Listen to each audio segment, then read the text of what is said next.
하나님의 능력이라고 이렇게 하는 이 말씀을 가지고 구원의 결실, 추수가 결실이잖아요. 그래서 그렇게 말씀을 상고하도록 합니다. 추수감사주일은 누가 뭐라고 해도 추수한 것에 대한 감사의 마음으로 하나님 앞에 감사하는 그런 주일이다 하는 것이죠. 그런데 그 농사 짓는 분만 그렇게 감사하는 것이 아니라 우리 살아가는 올 한 해 동안을 살아간 그 동안에 지켜주시고 인도해 주시고 함께 해주셔서 우리를 동행해 주시고 함께 해주셨던 그 모든 일에 열매 맺은 그런 것들에 대해서 감사하는 그 뜻도 있다 하는 것입니다. 그러니까 추수감사주일이니까 그 농사 짓는 사람들만 이 추수감사주일에 감사하는 것이 아니다 하는 것입니다. 할렐루야. 농사하는 분들도 감사하는 건 당연한 것이고, 그리고 농사를 짓지 않는 분도 1년 동안 살아온 게 어떻게 보면 농사라고 할 수 있잖아요. 그죠? 그런 얘기들 하죠. 그 일생 동안 살아오면서 뭔 농사 짓는다? 내 일생에 농사를 짓는데 자식 농사한다 그러잖아요. 자식 농사도 농사라고 하잖아요. 씨를 심고 봄에 씨를 심어서 가을에 거두는 우리 나락을 거두거나 그러는 거 아니더라도 우리가 어떤 일을 하면 시작하면 그걸 씨를 심는다고 생각하고 또 나중에 그 일을 다 마치고 결실하면 그걸 추수했다라고 이렇게 하는 그런 의미로 생각하잖아요. 그것처럼 올 한 해 출발해서 왔는데 이제 올 한 해를 결실하는 그런 입장에서 하나님 앞에 감사하는 그런 뜻도 있다 하는 것입니다. 할렐루야. 우리 옆에 있는 분에게 올 한 해 추수케 하신 하나님께 감사하십시다. 시작. 올 한 해 추수케 하신 하나님께 감사하십시다. 아멘.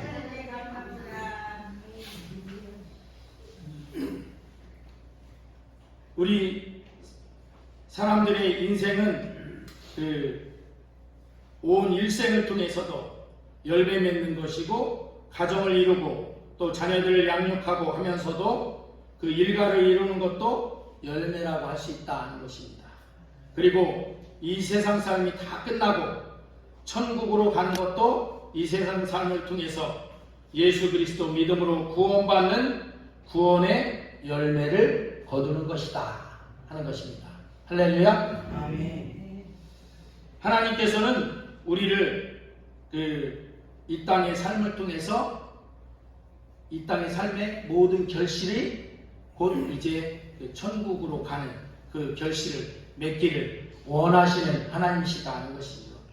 그래서 하나님께서 그런 열매를 우리가 거둘 수 있도록 하기 위해서 이 땅에 예수님이라는 분을 보내주셨다 하는 것입니다. 그래서 그 예수님을 믿고 구원받으면 천국의 열매를 다 거두게 된다 하는 것이죠. 할렐루야. 한번 생각해 보시기 바랍니다. 어떤 아주 존귀한 공주님이 살고 있었어요, 이 나라에. 그런데 말리 타국에서 거기에는 또 왕자님들이 3분이 살고 있었어요. 그런데 이 공주님이 갑자기 못 고칠 병에 걸려서 앓고 있어요. 죽을 수밖에 없는 그런 처지에 놓였습니다. 그런데 그 말리타국에 있는 3명의 왕자가 찾아왔어요. 그래서 그 병을 고침을 받게 되었습니다.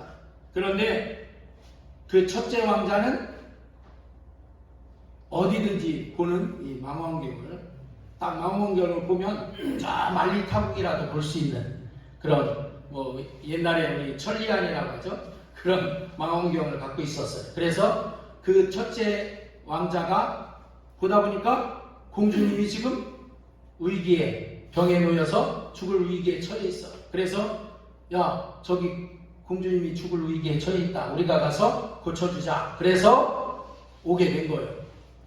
그 못 봤으면 못 고쳤을 거 아니에요. 그죠? 죽어도 그냥 몰랐을 거 아니에요. 그런데 만리타국이니까 아무리 위급한 상황이라고 해도 그거 금방 어떻게 날아갈 수 없잖아요. 오늘날 같으면 비행기 타고 가는데 비행기 타고 가도 만리타국은 한참 걸려요. 그런데 다행히도 둘째 그 왕자가 양탄자를 갖고 있었는데 그 양탄자가 타면 가고자 하는 그곳으로 순식간에 실어다 주는 양탄자를 갖고 있었어요. 그래서 그 양탄자를 3명의 아들이 그 왕자가 타고 가서 이제 그 공주의 병이 걸려서 죽어가고 있는 공주의 그 집에 가서 공주를 만나고 거기서 3번째 왕자가 무슨 병이든지 고칠 수 있는 약을 갖고 있었어요. 그래서 그 약을 공주에게 먹여서 공주가 죽지 않고 살아났다 하는 것이에요. 그랬을 때, 자, 우리 어르신들은 만약에 그 공주의 부모님이다. 그러면 이 공주를 3왕자 중에 한 사람에게 시집을 보내야 되는데 3명에게 동시에 보낼 수는 없잖아요. 그러니까 이 3왕자 중에 누구에게 시집을 보낼까요? 누구에게 결혼을 시킬까? 첫째 왕자? 왜요? 왜? 이유가 있을까요? 왜? 네? 먼저 발견했으니까 발견하지 못했으면 못 살렸을 거고. 네. 또 다른 분? 네? 장남이니까 그렇다. 자, 장자권. 할렐루야, 장자권. 요즘은 우리나라의 민법, 법에도 보면 옛날에는 장자권이 그렇게 강했는데 요즘은 장자권 소용없습니다. 그 부모님 유산 물려받을 때 1대1 다 똑같아. 그런데 옛날에는 장자가 1.5 그리고 나머지 다른 분들이 1 이런 식으로 했었어요. 근데 또 다른 아들한테 다른 왕자한테 시집 보내야 되겠다 하는 분 없어요? 그 공주를 사랑하는 사람은 셋째? 김선혜 권사님 왜 셋째한테 보내요? 생명을 살렸어. 할렐루야. 그 첫째 왕자는 망원경이 그대로 있어요, 없어요? 그대로 있죠. 언제든지 또 봐. 볼 수 있어. 둘째 왕자는 양탄자가 없어졌어요? 있어요? 그대로 있어요. 근데 셋째 왕자는 그 약을 갖고 있었는데 그 약이 먹였어. 이제 없어요. 더 이상 없어. 그러니까 저는 셋째 왕자한테 왜 첫째, 둘째 왕자는 갖고 있어 아직도 그걸 갖고 있어. 그런데 셋째 왕자는 자기가 갖고 있는 그 약을 먹여서 이제 먹였는데 그게 남아 있어요? 없죠. 없어졌어요. 그리고 생명을 살리는데 결정적으로 그 약이 결정적인 역할을 했어요. 아무리 첫째 왕자가 봐서 안타깝더라 하더라도 그래서 안타까워서 둘째 왕자의 양탄자를 타고 날아가서 그 옆에서 아무리 고치려고 해도 고칠 수가 없잖아요. 그 약이 없었습니다. 그런데 그 약을 먹이는 바람에 결정적으로 생명을 살렸다. 제가 왜 이 이야기를 하냐면 하나님께서 우리 모두의 생명을 살리려고 예수님을 이 땅에 보내주셨는데 예수님이 오셔서 우리 생명을 살리기 위해서 그 자기의 목숨을 십자가에 못 박혀 죽어주셨기 때문에 그렇습니다. 그래서 우리는 그 예수님의 생명의 희생을 통해서 우리가 그 예수님 믿고 천국 가는 그런 구원을 얻을 수가 있게 되었다 하는 것이죠. 할렐루야. 아멘. 그래서 우리 성경에 보면 예수님 믿고 구원받은 사람은 나중에 천국 가서 예수님의 뭐가 된다? 신부가 된다. 이렇게 말하고 있어요. 그러면 남자들이 그럴 거 아니에요. 나는 남자인데 무슨 신부냐? 이렇게 하는데 영적으로 남자들도 다 신랑 대신 예수님의 신부와 같이 천국에 가서 그렇게 천국 혼인잔치에 들어가게 된다. 이렇게 표현하고 있습니다. 이것처럼 우리 예수님께서 자기의 하나밖에 없는 그 목숨을 십자가에 바쳐서 바로 누구를 살리기 위해서? 나를 살리기 위해서. 한번 오른손을 들어서 한번 같이 나를 살리기 위해서 시작. 나를 살리기 위해서. 나를 살리기 위해서 예수님이 십자가에 자기 목숨을 바쳐주셨다 하는 것입니다. 아니 누가 자기 목숨 아까웠지 않은 사람 어디 있습니까? 그런데도 불구하고 예수님은 그렇게 십자가에서 나 살리려고 죽어주셨다. 이제 사람들이 조금 그걸 모면하려고 뭐라고 하냐면 예수님은 온 세상의 구주가 되시려고 온 인류를 살리려고 오셨다. 이렇게 하거든요. 그러면 온 인류 속에 내가 포함돼요? 안 돼요? 포함되죠? 그런데 굳이 왜 나를 살리기 위해서라고 안 하고 온 인류를 살리기 위해서라고 할까? 조금 비켜가려고. 근데 여기 우리 오늘 오신 분들은 비켜가지 마시기 바랍니다. 예수님은 누구를 살리려고? 예, 바로 나를 살리려고 십자가에 못 박혀 죽어주신 거예요.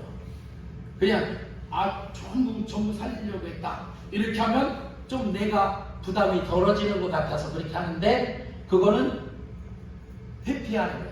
회피할 필요 없습니다. 아니 내가 예수님 믿고 구원받아서 내가 천국 가는 것이지 전부 다 가는데 나는 그냥 그 곁다리로 거기에 끼어서 그냥 가는 것이 아니죠. 그렇게 천국 가는 것은 바로 내가 예수님 믿고 예수님이 나를 위해서 십자가 못 박혀 죽어주셔서 내가 구원받고 내가 천국 가는 거예요. 할렐루야. 아멘. 그래서 우리는 이렇게 천국에 갈 수만 있다면 다른 작고 사소한 것들은 넘어갈 수 있어야 합니다. 많은 사람들이 핑계를 대요. 바빠서 어째서 막 핑계 대거든요. 그런데 이런 속담이 있어요. 구더기 무서워서 장 못 담근다. 그거 잘 아시죠? 근데 지금은 그래도 매 집집마다 장 잘 안 담그지만 옛날에는 제가 어렸을 때 보면 장 안 담그는 집은 없었어. 모든 집이 다 장 담궜거든요. 그런데 한 집에서 할머니가 그러는 거예요. 아이고 작년에도 재작년에도 장 담궜지니 구더기가 막 꼬여갖고 올해는 내가 구더기 무서워서 장 못 담그겠어. 그렇게 하는 분이 있을까요? 없어요. 그런데 그게 뭐냐면 바로 장을 담그면 우리가 아무리 잘 관리해야 한다 해도 까딱하면 구더기가 생길 수 있습니다. 그래서 장을 담가서 먹어야 하는데 그러고 이 구더기 생길까 봐서 장을 못 담그겠다고 하는 그 말이 바로 그 속담인 거예요. 그런데 장에 구더기가 생길 때는 생기더라도 장은 어떻게 해야 돼요? 담궈야죠. 그래야 온 식구들이 1년 동안 장을 먹고 살지. 할렐루야? 구더기 무섭다고 안 담그면 안 돼요. 똑같이 천국은 가고 싶은데 동네 사람들이 옆집 사람들이 뭐라고 할까 봐서 교회 간다고 뭐라고 손가락질 할 것 같아. 그래서 못 오고 또 예수님 그리고 또 아까 얘기한 것처럼 이런 바쁜 일도 있고 이런 바쁜 일도 있고 그래서 그것 때문에 내가 천국은 가고 싶은데 못 가겠다고 못 믿겠다고 이렇게 하는 분들이 얼마나 많은지 몰라요. 그런데 그건 뭐 하는 거다? 구더기 무서워서 장을 못 담그는 거다. 왜요? 그 모든 사람들에게 물어보면 나중에 이 땅을 살고 나서 죽어서 좋은 곳으로 다 가고 싶다고 해. 지옥 가고 싶다고 하는 사람은 아무도 없어요. 그죠? 그런데 천국 갈 수 있는 길이 예수님 믿으면 열려지는데 그거 뭐 때문에 못하겠대요? 이웃 사람이 뭐라고 할까봐 못하겠다고. 그리고 또 누가 뭐 바쁜 일이 좀 있어서 그거보다 더 중요한 게 뭐예요? 내가 구원받아서 내 영혼이 천국 가는 게 제일 중요한데 제일 중요한 것을 어떻게 사소한 다른 것 때문에 못하겠다는 거예요. 그러면 그건 그 사람이 뭐 하는 거예요? 구덩이 무서워서 장을 못 담그겠다고 하는 사람이 되는 것이죠. 그래서 우리 여기 오신 모든 분들은 어떻게 해요? 구덩이 무서워서 장 못 담그듯이 천국 가는데 뭐 사소한 어떤 것이 걸린다고 해서 그것 때문에 나 천국 못 가겠어 하지 말아야 된다 하는 것입니다. 한번 따라서 해볼까요? 그럼에도 불구하고 나는 예수 믿어 천국 가겠다. 아멘. 그래야 되는 거죠. 그렇죠? 그렇잖아요. 천국 가는 길이 있는데 나 죽으면 좋은 곳으로 가겠다고 해놓고서는 어떻게? 그런데 뭐 때문에 이러지 말고 뭐 때문에 이게 걸리더라도 어떻게? 불구하고 할렐루야. 그렇게 넘어서서 천국에 다 나아갈 수 있는 우리 모두가 되시길 주의 이름으로 축원합니다. 기도합니다.